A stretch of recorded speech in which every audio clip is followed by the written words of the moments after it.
Hello everyone, welcome to Job Grade. My name is Amit. How are you all? So in this session we are going to discuss the statehood day of Manipur, Tripura and Meghalaya. आप सभी को पता होगा अभी हाल ही पे इन तीन states ने यानी मणिपुर, त्रिपुरा और मेघालय ने अपना स्टेटहुड डे को सेलिब्रेट किया है। आप सभी को पता होगा कि 21 जनवरी को प्रत्येक साल इन तीनों स्टेट्स का स्टेटहुड डे सेलिब्रेट किया जाता है, यानी कि उसको मनाया जाता है। इसके पीछे की पूरी कहानी क्या है, उस कहानी को समझने का प्रयास करते हैं। सबसे पहले तो इसके हिस्टोरिकल बैकग्राउंड की बात करते हैं, जिस पर हम बात करेंगे मणिपुर के बारे में।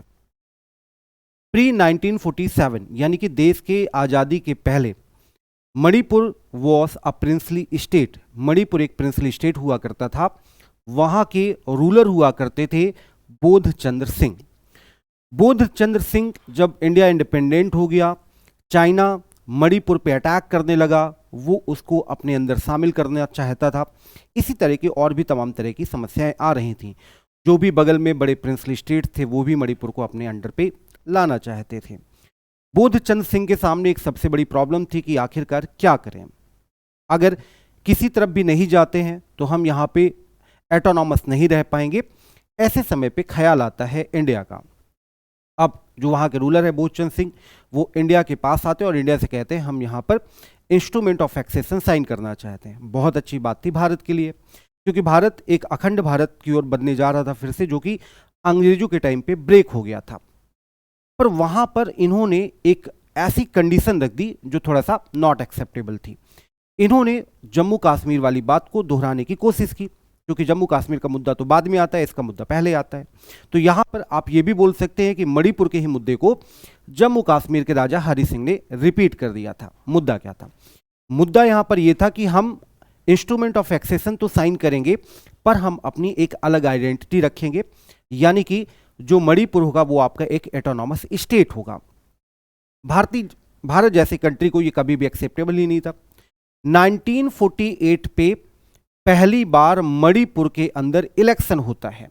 इलेक्शन होता है एडल्ट फ्रेंचाइजी के बेसिस पर, और वहां पर मोनार्क, जो डेमोक्रेटिक मोनार्क है, वो यहां पे इस्टेब्लिश किया जाता है through the adult franchise, universal adult franchise. ये सारी चीजें वहां पर हो गई।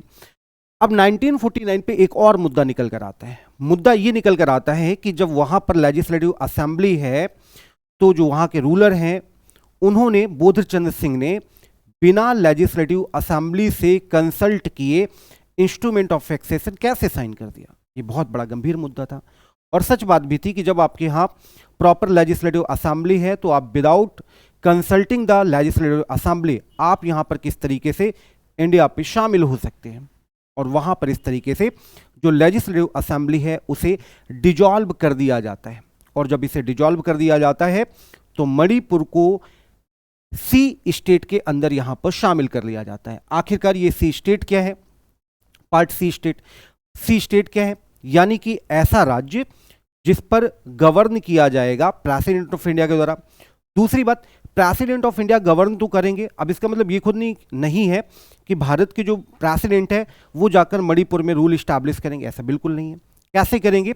इसके लिए प्रॉपर एक प्रोविजन किया गया कि हमारा चीफ कमिश्नर होंगे या फिर हमारे लेफ्टिनेंट गवर्नर होंगे, वो वहां पर जाकर अपना रूल करेंगे। यानी कि पार्ट सी जो था, पार्ट सी के स्टेट के अंदर वो सारी स्टेट्स आते हैं जहां कहीं भी आपके चीफ कमिश्नर होते थे या आपके लेफ्टिनेंट गवर्नर होते थे। ये सारी कहानी प्रॉपरली चल रही थी और हमने इस बात को एक्सेप्ट कर लिया था कि मणिपुर आने वाले वक्त में भारत का फुल फ्लेज्ड स्टेट बन जाएगा। 1956 में इंडिया पे रीऑर्गेनाइजेशन एक्ट लाया जाता है और रीऑर्गेनाइजेशन एक्ट के थ्रू भारत के अंदर 14 स्टेट और 6 यहां पर यूटी बनाए जाते हैं, जिसके तहत 1956 में हमने मणिपुर को भी यूटी का स्टेटस दे दिया था। फाइनली जाकर एक और एक्ट आता है, जिस एक्ट का नाम होता है North East Area Reorganisation Act 1971। और ये जो NEAR एक्ट था, इसके माध्यम से हमने मणिपुर को फुल फ्लेज्ड स्टेटस दे दिया जस्ट अगले साल यानी 1972 पे। और इस तरीके से 21 जनवरी 1972 से जो मणिपुर है वो आपके यहाँ पे फुल फ्लेज्ड स्टेट बन गया। ये तो कहानी रही मणिपुर की। आगे चलते हैं, बात करते हैं त्रिपुरा के बारे में। त्रिपुरा की बात करें तो त्रिपुरा पे 1949 पे देश में अभी कॉन्स्टिट्यूशन लागू नहीं हुआ है, देश आज़ाद हो गया है, ये उस समय की बातें हैं। अब यहाँ पर अगर बात करें त्रिपुरा में, त्रिपुरा के रूलर हुआ करते थे राजा विक्रम सिंह। राजा विक्रम सिंह की डेथ हो जाती है। जब डेथ हो जाती है तो उनकी वाइफ थी कंचन प्रभा देवी। कंचन प्रभा देवी यहाँ पर गद्दी पे बैठ जाती है। उनके साथ भी वही समस्या थी कि चाइना चाहता था कि ये पाकिस्तान पे चाइना पे आ जाएं, और जो बाकी प्रिंसली स्टेट थे वो चाहते थे कि हम पर शामिल हो जाएं। ये सबसे बड़ी समस्या थी। फिर यहाँ पर ये भी इंडिया के पास आती है और इन्हें भी हम यहाँ पर पार्ट सी स्टेट के अंदर शामिल कर लेते हैं, यानी कि उन स्टेट के अंदर शामिल कर लेते हैं जहाँ पर प्रेसिडेंट रूल करेंगे, और प्रेसिडेंट के बिहाफ में आपके लेफ्टिनेंट गवर्नर या जो भी चीफ कमिश्नर होंगे वो यहाँ पे रूल करेंगे। 1956 में रीऑर्गेनाइजेशन एक्ट लाया जाता है। रीऑर्गेनाइजेशन एक्ट के माध्यम से इसे भी हमने यूनियन टेरिटरी का स्टेटस दे दिया। फाइनली जाकर 1972 पे 71 के एक्ट के माध्यम से, जो आपका NEA एक्ट है, North East Area Reorganisation Act 1971 है, इसके माध्यम से इसे हम यहाँ पे फुल फ्लेज स्टेटस दे देते हैं ऑन 21 ऑफ जैन 1972। ये बात हो गई आपकी त्रिपुरा की। कहानी आती है मेघालय की। मेघालय की क्या स्थिति है उसके बारे में भी थोड़ा सा बात करते हैं। एक्चुअली मेघालय जो था वो आपका असम का पार्ट हुआ करता था। मेघालय पे 3 ट्राइब्स रहती हैं, गारो, खासी, जैंतियाँ। तीनों ट्राइब्स की अपनी अलग आइडेंटिटी है। चूंकि Meghalaya was the part of Assam, इसलिए जो असमीज हैं वो चाहते थे कि इनकी आइडेंटिटी को कोलैप्स करके ये हमारी आइडेंटिटी फॉलो करें, यानी हमारा कल्चर यहाँ पर फॉलो करें।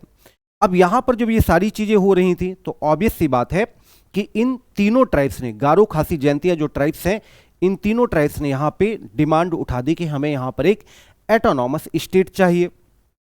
इन्होंने जब डिमांड उठा दी तो 1971 पे हमने इनकी भी मांग को एक्सेप्ट कर लिया, और फाइनली जाकर 21 ऑफ जैन 1972 को 21st स्टेट का स्टेटस दे दिया जाता है मेघालय को, और मेघालय की कैपिटल बना दी जाती है शिलोंग। इस तरीके से 21 जनवरी 1972 को 3 स्टेट यहाँ पर बनाए जाते हैं। आगे कहानी आती है supreme court uphold section 6A of citizenship act. ये यहाँ पे पूरी कहानी क्या है इसके बारे में थोड़ा सा विस्तार से बात कर लेते हैं। एक्चुअली कहानी शुरू होती है जो हमारा पहला सिटीजनशिप अमेंडमेंट एक्ट आता है 1955 पे, उस पे एक सेक्शन है सेक्शन 6A। सेक्शन 6A जो है वो यहाँ पे ऐसे लोगों को जो किसी अदर स्टेट से आए हैं, अदर कंट्री से आए हैं, उन लोगों को यहाँ पे सिटीजन ऑफ इंडिया की परमिशन देता है। किस आधार पर देता है? तो फैटर्निटी के आधार पर देता है। पर इंडिया के कुछ लोग ऐसे हैं, कुछ NGO ऐसे हैं जो इस बात को एक्सेप्ट नहीं करते हैं। आगे की कहानी बताता हूँ। कहानी यहाँ से शुरू होती है कि the supreme court recently upheld the constitutional validity of section 6A of the citizenship amendment act 1955, यानी कि जो वहाँ पे सेक्शन 6A था उसकी वैलिडिटी को यहाँ पे सुप्रीम कोर्ट ने कंटिन्यू रखी है। पर कुछ लोगों का कहना है कि इस वैलिडिटी को कंटिन्यू नहीं रखना चाहिए। क्यों नहीं रखना चाहिए? कहानी शुरू होती है आसाम से। आसाम पे मुद्दा क्या आता है कि आसाम पे बहुत सारे ऐसे बांग्लादेशी लोग हैं जो आसाम पे इंटर कर चुके हैं, और आसाम पे इंटर कर चुके हैं कि मतलब कि भारत में इंटर कर चुके हैं और लंबे समय से असम पे रह रहे हैं। चूंकि असम पे रह रहे हैं तो उनकी अब डिमांड हो गई है कि हमें इंडिया की सिटीजनशिप दी जाए। तो किस आधार पे दी जाए? तो बोल रहे हैं कि हमें यहाँ पर फैटर्निटी के आधार पर इंडिया की सिटीजनशिप दी जाए। दूसरी बात, सुप्रीम कोर्ट ने यहाँ पर एक बात और फिक्स कर दी है कि देखो, कभी भी फैटर्निटी जो हम लागू करते हैं, ये फैटर्निटी हम यहाँ पे सेलेक्टिव फॉर्म पे लागू नहीं करते हैं। सेलेक्टिव फॉर्म का मतलब है कि कुछ लोगों पे हमने फैटर्निटी लागू करके उनको सिटीजनशिप दे दी और कुछ लोगों पे हमने नहीं दी सिटीजनशिप। ये यहाँ पे मेन मुद्दा आता है। तो यहाँ पे सुप्रीम कोर्ट का कहने का मतलब ये है कि असम में जो हम सिटीजनशिप दे रहे हैं वो सिटीजनशिप हम सबको देंगे, नहीं तो हम किसी को नहीं देंगे। अब इसी समय एक NGO है, NGO यहाँ पे इसको अपोज करता है। जो सुप्रीम कोर्ट का डिसीजन है उसको यहाँ पे अपोज करता है। और क्या तर्क देता है?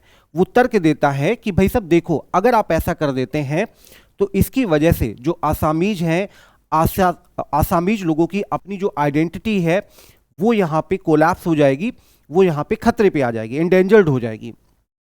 ये उनका कहना है। दूसरी बात, उनका एक और कहना है। उनका ये भी कहना है कि अगर ऐसा हुआ तो आसामीज लोगों की जो पॉलिटिकल स्टेबिलिटी है, जो डेमोग्राफिक है और जो कल्चरल राइट्स है वो भी यहाँ पर अफेक्ट होंगे। ये यहाँ पर मेन मुद्दा निकल कर आता है, जो यहाँ पे एनजीओ का अपना एक लॉजिक है, जो उसका यहाँ पे एक आर्गुमेंट है वो निकल कर आता है। अब सवाल उठता है कि आखिरकार ऐसा सेक्शन 6A में क्या है, उस बारे में यहाँ पे बात करते हैं। सबसे पहले तो ये मुद्दा कहाँ से उठता है, ये मुद्दा उठता है 6A का जो मुद्दा उठता है वो मुद्दा उठता है सिटीजनशिप अमेंडमेंट एक्ट 1985 पे। इस पर यहाँ पर ये मुद्दा उठाया जाता है। एक्चुअली क्या था कि ये जब एक्ट यहाँ पे लागू किया गया था उस समय असम के साथ एक समझौता किया गया था। ये समझौते का पर्पज क्या था, इसका मेन ऑब्जेक्टिव क्या था? इसका मेन ऑब्जेक्टिव यहाँ पर ये था कि असम में जो भी लोग बांग्लादेश से इंटर कर रहे हैं उनको सिटीजनशिप दे दी जाए। कब तक के लोगों को दी जाए, किस डेट के पहले के लोगों को दी जाए, किस डेट के बाद के लोगों को दी जाए, ये बहुत बड़ा मुद्दा बन गया था। तो यहाँ पे एक बात बोली गई कि देखो हम यहाँ पे दे तो देंगे सिटीजनशिप, परंतु हम यहाँ पे ऐसे लोगों को सिटीजनशिप देंगे जो लोग यहाँ पर 1 जनवरी 1966 से पहले आए हैं। ऐसे लोगों को हम यहाँ पे सिटीजनशिप दे देंगे। फिर यहाँ पर और मुद्दा उठा कि एक और क्राइटेरिया फिक्स किया गया। बोले एक चीज और याद रखो कि जो 1971 का ईयर है, यानी कि 1 जनवरी 1966 से लेकर 25 मार्च 1971 के ये बीच का जो पीरियड है, अगर इस पीरियड में कोई व्यक्ति बांग्लादेश से एंटर किया हुआ है तो उसे भी हम यहाँ पे सिटीजनशिप दे देंगे। दूसरी बात यहाँ पर ये उन्होंने बोली इसके इस सेक्शन के अंदर, पर बोला इन्होंने कि देखो हम ये दे तो देंगे पर यहाँ पर कुछ टर्म्स एंड कंडीशंस हैं, अगर उन टर्म्स एंड कंडीशंस को फॉलो किया जाता है तो ही हम यहाँ पे सिटीजनशिप देंगे। जैसे कि only after the fulfil certain conditions and procedures. बोले क्या प्रोसीजर्स होगा? बोले यहाँ पर हम कुछ चीजें निर्धारित करेंगे, एक समझौता करेंगे, जिसे यहाँ पे नाम दिया गया असम एकॉर्ड 1985। ये जो यहाँ पर एग्रीमेंट हुआ था ये 3 लोगों के बीच में हुआ था, जिस पर सेंट्रल गवर्नमेंट इन्वॉल्व थी, असम की गवर्नमेंट इन्वॉल्व थी और जो असम के लीडर्स थे, मतलब असम मूवमेंट्स के जो लीडर्स थे वो यहाँ पे इन्वॉल्व थे। अब इनका यहाँ पर कहना क्या था? इनका कहना यह था कि अगर आप ऐसा करते हैं, असम पे जो बांग्लादेशी लोग हैं उनको अगर आप सिटीजनशिप देते हैं तो इसकी वजह से हमारी जो अपनी पर्सनल आइडेंटिटी है, ये पर्सनल आइडेंटिटी यहाँ पे खत्म हो जाएगी, मतलब कोलैप्स कर जाएगी। इसलिए हम चाहते हैं कि इनको यहाँ पे मतलब ये जो सिटीजनशिप है यहाँ पे ना दी जाए। अब यहाँ पे इसके क्या रिजल्ट्स आते हैं, आउटकम्स क्या होते हैं, उसके बारे में यहाँ पे बात करते हैं। एक्चुअली क्या था कि जो सेक्शन 6 था वो स्पेशली आपका असम के लिए जोड़ा गया था। दूसरी बात यहाँ पर ये बात बोली गई कि देखो the provision target issue of mass migration during the 1971 Bangladeshi liberation war, कि यहाँ पे जो लिबरेशन वॉर की वजह से जो लोग बड़े पैमाने पर माइग्रेट होकर आए थे हम उनको ही यहाँ पे फोकस करेंगे और उन्हीं लोगों को हम यहाँ पे इंडिया के सिटीजनशिप देंगे। एक्चुअली उसके पीछे रीजन ये था कि बांग्लादेशी जो लोग थे वो कहीं ना कहीं तो इंडियंस ही थे ना, क्योंकि पहले वो आपके वेस्ट बंगाल का पार्ट हुआ करता था, बंगाल का पार्ट हुआ करता था, बाद में फिर आपका वो ईस्ट बंगाल बन गया, बाद में बांग्लादेश बन गया।